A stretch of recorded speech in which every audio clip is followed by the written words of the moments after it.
Bom dia, boa tarde, boa noite, tudo bom com você? Como é que você está? Na aula de hoje, nós vamos estudar um pouquinho mais sobre os cilindros. Eu sou o Franco e nós vamos fazer essa jornada aí dentro da nossa geometria espacial. Entre esses processos, o nosso cilindro. Então, vem comigo para a gente poder facilitar um pouquinho esse processo. Vamos lá.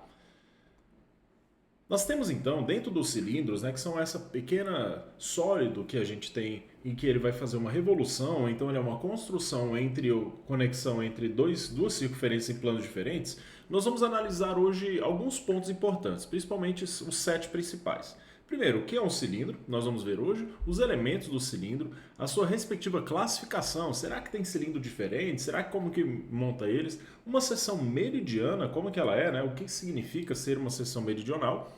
E o nosso caso especial do cilindro equilátero, né? Você achou que tinha se livrado, né? Achando que era só no triângulo equilátero, né? Não, não é só em pirâmide que isso acontece não, cara.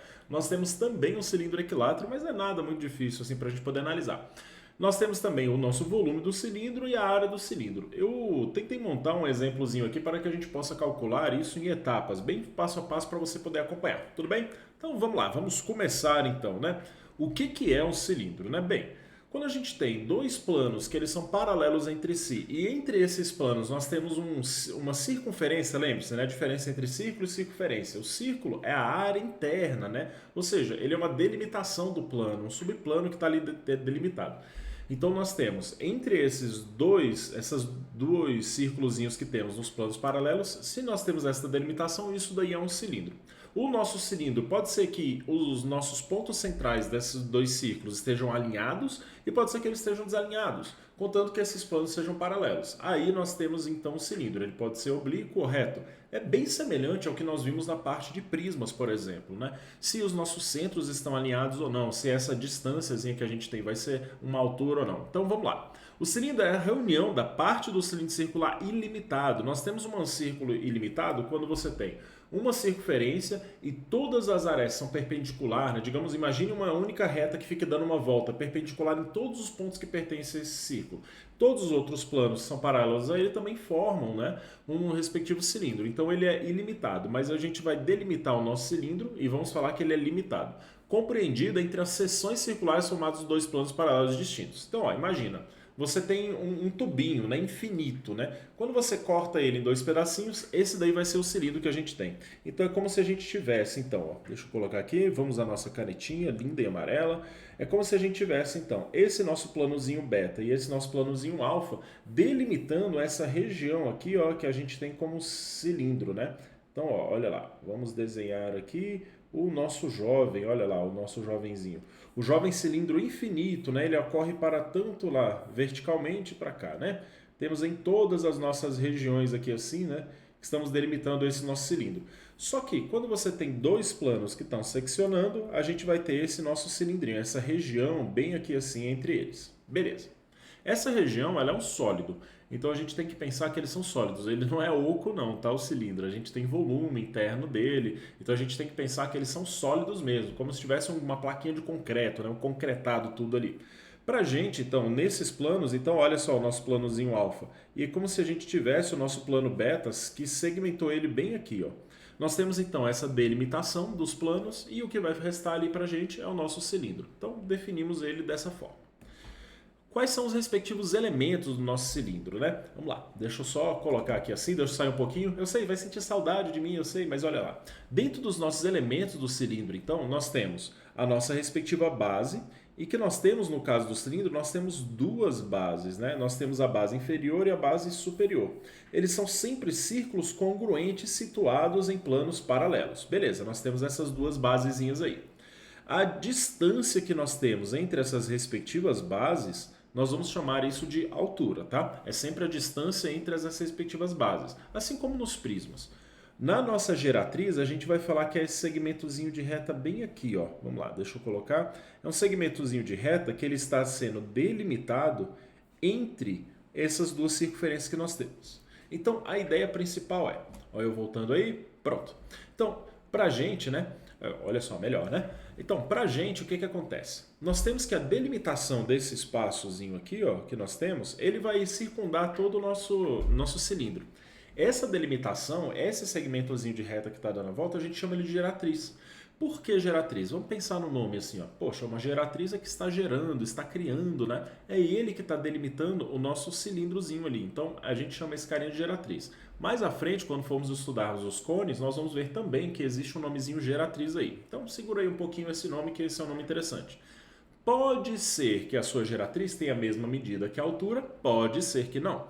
Quando que a gente pode garantir isso, né? Vamos lá. A gente pode garantir que, por exemplo, ó, a distância entre o centro, deixa eu colocar uma corzinha aqui mais chamativa, aqui, ó, vou colocar um azulzinho. Quando a nossa distância do centro da base superior e a base inferior, ela com certeza ela sempre vai coincidir com a medida da geratriz. Por que isso acontece? Porque é como se a gente estivesse prolongando esses lados. Olha lá, ó, a gente está prolongando os ladinhos bem aqui, tudo bem? Então, para a gente, o que nós temos, deixa eu apagar um pouquinho.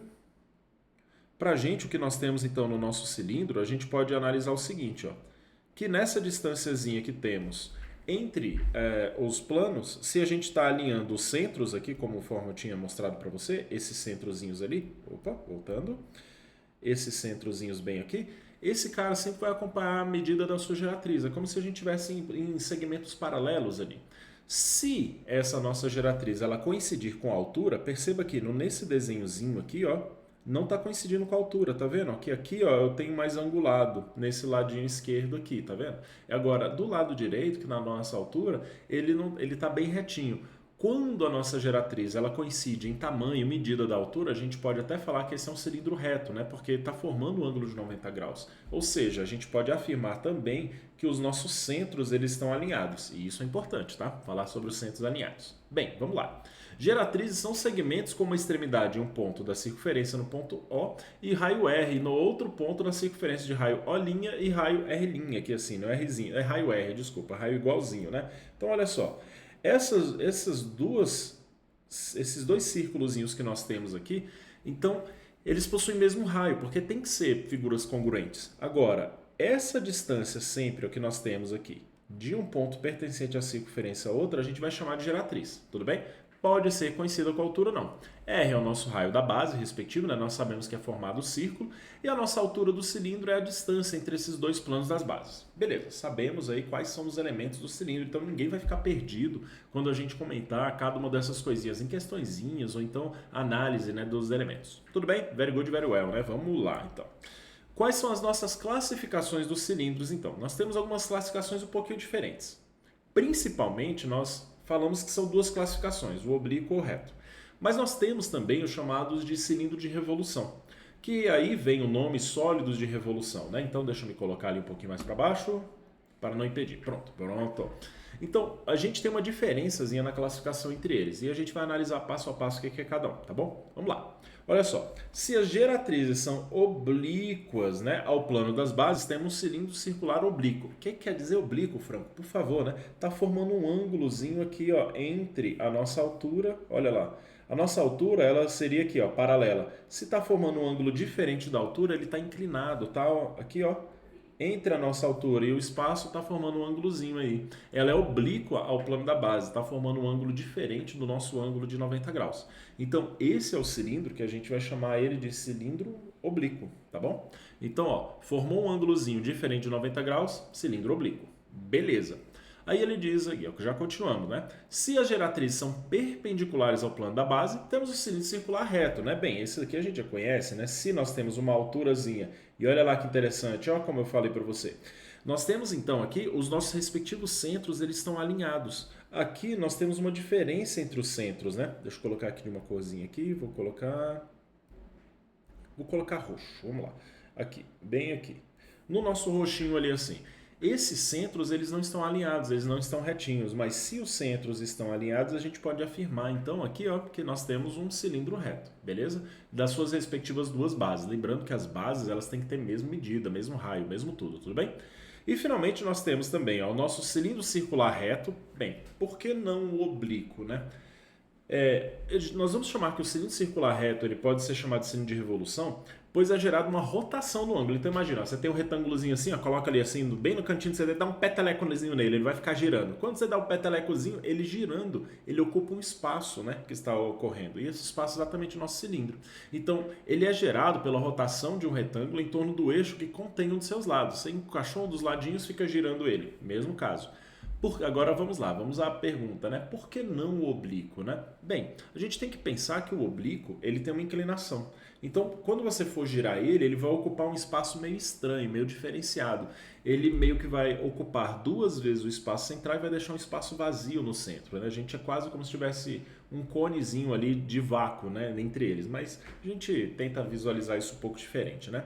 É outro tipo de processo que a gente tem que analisar, porque pensa bem, aqui nós temos um retângulozinho montado. Opa, deixa eu colocar aqui de amarelo.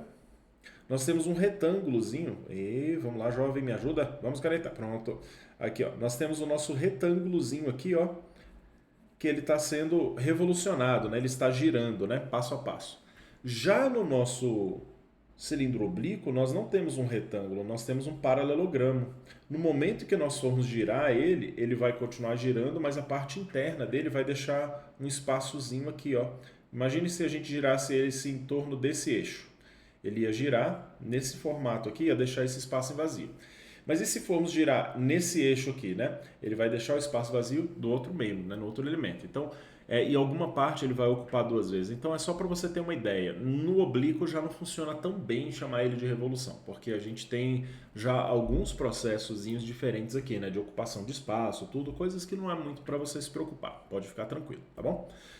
E vamos à nossa seção meridiana do nosso cilindro. O que é a nossa seção meridiana? Bem, a gente tem que pensar que meridiano é o meio, né? Então a nossa seção meridiana é a interseção do cilindro com o plano que contém a reta O e O'. Olha só, nós temos uma retazinha aqui que contém esse plano, olha lá. Vamos lá, estamos cortando ali assim, ó, pela metade, né? Você pega ali assim, né, um cilindrozinho e você corta exatamente no meio dele, que é determinado pelo centro das suas respectivas bases, né? Então, a gente está fazendo um corte meridional. Corte meridional é um corte centralizado, né? Ali assim, passo a passo. A nossa seção meridiana do cilindro oblíquo, ele é um paralelogramo, e a seção meridiana do cilindro reto, ele é um retângulo. Então, olha lá. Aqui, ó, por exemplo, vamos lá, deixa eu mostrar aqui o nosso oblíquo. O que vai acontecer se a gente cortar ele exatamente na metade? Olha lá.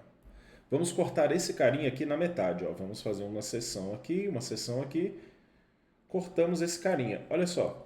Esse carinha aqui, ó, que eu estou pintando aqui de amarelo pra gente, ele é um paralelogramo. Nós temos, então, essas nossas duas bases, olha só, opostos, nossos lados opostos, eles são paralelos entre si, mas eles são de medidas diferentes. Já no nosso cilindro reto, olha lá, vamos cortar ele aqui na metade. Cortando ele aqui na metade. Deixa eu apagar esse carinha aqui. Vamos lá, cortando esse carinha na metade. Cortando ele na metade, olha lá. Nós temos aqui um retângulo, né? O retângulo também é um paralelogramo, tudo bem, mas ele tem uma característica a mais, né? Ele possui os ângulos, né, formados aqui, os nossos ângulos internos, eles são ângulos retos, então por isso ele é um retângulozinho aí, tudo bem? Então, vamos lá, né? Na nossa seção meridiana, o que acontece? Nós sempre vamos ter, então, que a seção meridiana, sempre vamos ter que o 2R e aqui nós temos H, duas vezes o raio, né? Então, ó, aqui também vai medir duas vezes o nosso raio e a nossa respectiva altura dele. Beleza, maravilha. Só que será que existe um caso especial para isso daí? Claro que tem. Nós temos o nosso caso especial, que é o nosso cilindro equilátero. Nosso cilindro equilátero, ele tem uma única característica, ele é bem interessante. Vamos lá. É o cilindro cuja seção meridiana é um quadrado. Isso é, o que acontece? Vamos lá, vamos pensar, né? Antes da gente analisar o que está escrito ali. Nós temos um quadrado aqui. Se isso daqui é um quadrado, olha lá, a partir dos nossos respectivos centros, eu sei que aqui mede raio e aqui mede raio. Quer dizer, então, que o lado desse carinha bem aqui vai medir duas vezes o raio. Se ele é um quadrado, quer dizer, então, que a minha respectiva altura aqui, ela também tem que ser duas vezes o nosso raio. Só que a gente sabe que esse segmentozinho que está na lateral, a gente chama ele de geratriz. E nós sabemos também que, por formar um ângulo de 90 graus, olha só a distância entre os dois planos, nós falamos que esse cara é a altura. Então, três coisas coincidem. Olha lá, a nossa geratriz, a nossa altura e o respectivo diâmetro, né? Lembrando, né? Esse carinha aqui é o nosso diâmetro. Nosso diâmetro, ele é sempre calculado por duas vezes o nosso respectivo raio, tudo bem? Aí vamos lá. Então, como que a gente tem, né, os nossos respectivos volumes e áreas? Eu decidi separar aqui em duas etapas a nossa respectiva área, né? A área da superfície, que é o que a gente chama de área total, e a nossa área lateral. Vamos lá. Imagine que você tem um cilindro, né? Aqui eu descasquei o nosso cilindrozinho ali assim, né? Então, ó, eu tirei essa parte lateral toda. Quando a gente retira a parte lateral toda, a gente tem que analisar. O que acontece? O comprimento, digamos que a gente vai descascar ele daqui até aqui, ó. Daqui até aqui, esse comprimento completo. E ele vai ser transportado em uma linha reta, ó. Tá todo, aí a gente vai desenrolando ele. Pega uma folhinha de papel, enrola ela assim, ó, fazer um canudozinho com ela, beleza. Esse canudinho ali assim, ó, ele fica um círculo na parte de cima. No momento em que você estica de novo, opa, peraí, então, quer dizer que aquele comprimento inteiro ele virou essa base, né? Só que o nosso comprimento da circunferência ele é dado por 2πr. Aí, para você, a dicasinha de ouro, né? Essa é a dica que todo mundo fica com vergonha quando eu falo, mas ela funciona maravilhosa, né? Como é que você vai lembrar do comprimento da circunferência, né? Bem, o comprimento de uma circunferência, o comprimento de um círculo, sempre lembrar, né? Que o círculo, uma circunferência parece uma pizzazinha, né? E tem uma coisazinha na pizza que a gente gosta muito, né? Que é a borda, né? Aí a pizzazinha, né? Tem gente que coloca de chocolate, tem gente que coloca de doce de leite, tudo. Eu mesmo gosto de outro tipo de borda, uma mais salgada, né? Que é a bordazinha de catupiry. Olha só, catupiry, pronto, ó. O comprimento é 2 vezes π vezes o raio. Catupiry. É terrível, né? Isso daí causa traumas nas pessoas, né? Franco, pelo amor de Deus, né? Socorro, né? Para com isso. Mas essa aqui já funciona pra gente, porque a gente já sabe qual é o nosso comprimento dessa respectiva circunferência aqui, né? Da nossa base. Então, a gente sabe quanto que mede essa circunferência. Lembre-se, eu sempre estou falando comprimento de circunferência e área do círculo. Não esquece, a parte interna é círculo e a parte externa da bordazinha é catupiry. Catupiry é pra gente, então, a nossa circunferência. Tudo bem? Beleza. Então, esse carinha aqui, ó, nós temos a nossa base vezes a altura. Pra gente, então, a nossa área lateral é simplesmente a gente calcular a área de um retângulo, né? Que se transformou aqui, um retângulo ou paralelogramo. Nós temos aqui, então, que a nossa base é 2πr vezes a nossa altura h. Belezinha, nós temos aqui essa característicazinha. Tudo bem? Tranquilo? Beleza, massa. Então, ó, o que acontece quando a gente quer a nossa área total, então? Nossa área da superfície, né? Deixa eu me colocar lá para cima de novo. Vamos lá. Aqui, pronto. Não ficou bom. Vai sentir falta de mim, então vamos lá, olha lá. Nós temos aqui, ó, uma diferença. Nós temos duas bases e nós temos a nossa superfície lateral. A nossa superfície lateral, a gente chamou ela de área lateral e a gente calculou como sendo 2πr vezes h, logo na imagem anterior, né, no nosso slidezinho anterior. Só que o que acontece aqui é que nós temos também, além disso, nós temos uma superfície na parte superior e inferior, que são as respectivas bases, né? Então, como que a gente vai calcular isso daí, né? Nós temos essa base na parte de cima e a base na parte de baixo. Então, pra gente, o que a gente vai fazer? Nós vamos somar, então, com 2 vezes a nossa área da base. E a nossa área da base, vamos lá, vamos só relembrar como que a gente calcula a nossa área da base de um círculo, né? Nós teremos então que isso é πr ao quadrado. Então, para a gente, né? Vamos lá, vamos chegar nesse cálculo então. Nós temos nosso 2πr vezes h mais 2πr ao quadrado. Olha só, nós temos alguns fatores comuns aqui, ó. Vamos identificar eles. Eu tenho 2 comum aqui e aqui, eu tenho π comum aqui e aqui, eu tenho um r e um rzinho aqui, ó. Mas o outro aqui eu tenho um r ao quadrado, então a gente tenta colocar ele como fator comum em evidência. Vamos lá, vamos colocando. Então, a nossa área da superfície ou área total, do jeito que você achar melhor de se chamar, né? Nós teremos então, quem é comum? Nosso 2πr. Agora, quem não é comum? O h e o outro r, h mais r, né? Então, ó, prontinho. Nós temos aqui a nossa área do... Eita, deixa eu apagar isso aqui, que reta feia. Vou até apagar esse R também, que não ficou bonito não, né? Vamos lá. Teremos então aqui... Eita, calma um minutinho, vamos lá. Aí nós temos o nosso H mais o nosso R. Beleza. Então, temos aqui esse jovenzinho. Então, ó, esse mesmo jovenzinho que eu estou mostrando aqui para você, como que a gente chega nele, é a nossa área da superfície, ou área total, né? Eu gosto de colocar sempre os dois nomes, porque onde você enfrentar, onde você encontrar e qual o nosso respectivo nome, qualquer exercício, vestibular, provas que você fizer, você vai saber qual é a respectiva nomenclatura. Tudo bem? Belezuras? Conseguiu tudo? Vamos ver então, vamos testar. Então, ó, aqui está um pequeno resuminho, né, que eu montei aqui para você, dessa parte, né, nós temos a nossa área lateral e a área total. Só que faltou um pedacinho, né, olha só, nós temos a nossa área lateral, nossa área total, então faltou para a gente calcular a nossa respectiva o quê? Nosso volume. Beleza, assim como o nosso prisma, nós temos o seguinte, né, O volume lá do prisma a gente sempre calculou como sendo a nossa área da base vezes a respectiva altura, né? Então, para a gente, assim como o prisma, nós temos que a nossa área da base, a gente sabe que ele é πr ao quadrado vezes a nossa respectiva altura. Perfeito, né? Temos aqui o nosso volume. Só que temos um caso especial. E lá no cilindro equilátero, o que que acontece? Então, ó, no cilindro equilátero, acontece algo interessante, ó, no equilátero. No nosso cilindro equilátero, então, nós temos que o nosso volume, ele continua sendo a nossa área da base, só que a nossa altura, olha lá que legal, a altura não equivale a 2 vezes o raio lá no cilindro equilátero? Só relembrar um pouquinho, volta um pouquinho o vídeo aí para você relembrar. Vamos lá, eu só ver aqui se eu consigo voltar para a gente poder ver, ó, o nosso cilindro equilátero aqui, ó.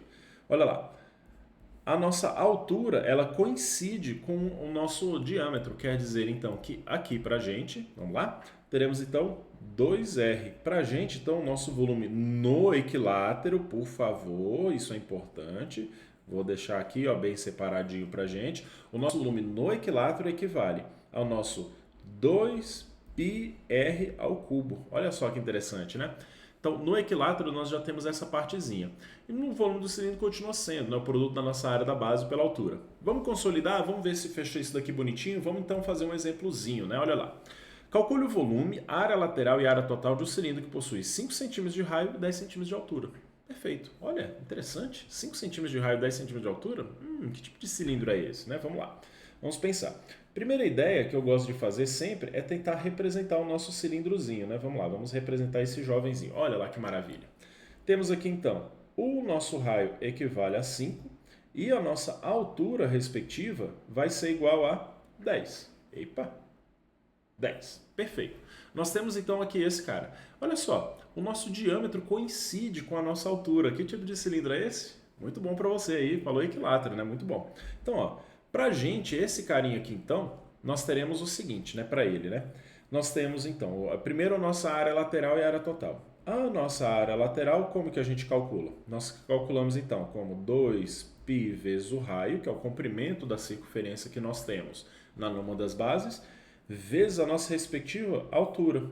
Para a gente, então, nossa área lateral será dada por 2π vezes o nosso raio, que é 5, vezes a nossa altura, que é 10. Teremos, então, aqui que a nossa área lateral, vamos lá, 2 vezes 5 são 10, vezes 10 teremos 100π. Ai, Franco, considera π como 3,14? Cara, cuidado, vamos lá, isso daí que é importante para a gente poder falar. A gente só pode considerar um valor de um número irracional como alguma aproximação que a gente conhece, caso o examinador solicite. Então, quem montou a questão, ele te deu o valor que π equivale a 3,14? Se ele não dá para a gente não utiliza. Ah, mas tem que saber quanto que é? Tem que saber mais ou menos. Alguns cálculos facilitam quando você sabe qual o valor dos respectivos números irracionais. Mas aqui no caso, provavelmente, como nós estamos desenvolvendo uma questãozinha como exemplo, nós vamos ter que colocar tudo em relação ao valor de π, não precisa efetuar a multiplicação.